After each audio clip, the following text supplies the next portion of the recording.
And welcome to the News Hour. I'm Stephen Cole from Al Jazeera. I've been a journalist for 40 years. It was only when I started speaking in front of live audiences, not on live television, that I understood what the old comedians used to say about a good house in Tonight. Same material, but different reactions to your material. I've worked for Sky News. I was part of the original lineup with David Frost. I also launched CNN International, BBC World's revamped service, Click Online, the world's first IT show, and I launched Al Jazeera English in London and then lived in Doha in the Gulf for 3 years.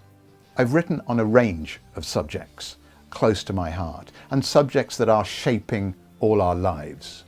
The other big crisis gripping the world, not Britain's referendum on the European Union, but the crisis in the Eurozone. The top price ticket for Davos is $163,000. So did the delegates get value for money?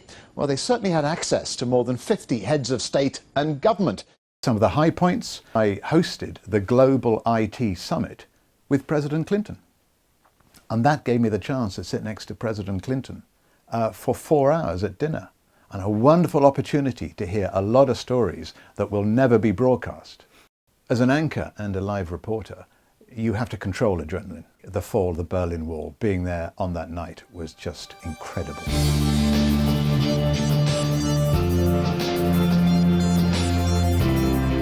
People trafficking in Moldova. Moldova is Europe's poorest country.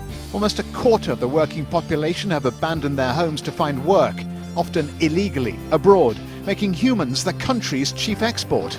I want to go straight to our final panelist, Mira Sorvino. You made many films about human trafficking. What made you decide on that topic? Well, the reason that I made... All these stories were just fantastic, but perhaps the best, the most fun, was being asked by the president of the Maldives to cover his underwater cabinet meeting. A deal has to be reached. The Maldives is the lowest lying country in the world, and the threat from rising seas is imminent. If that deal isn't agreed, the president says future cabinet meetings will all be underwater. Politicians rarely admit to sinking to new depths, but the Maldives knows it's the best way to try and influence leaders in Copenhagen to sign a climate change deal. I love telling people about news, the future of news, where you're going to get your news from. I started the session talking about the last time I moderated here. There was no iPads, no Twitter, no YouTube. I wonder how many of you sitting on this panel saw any of what we're seeing now 10 years ago. And I bet you didn't. So I'm going to give you 30 seconds each, which we'll show again in 10 years' time at Casbah, to give us your future for TV.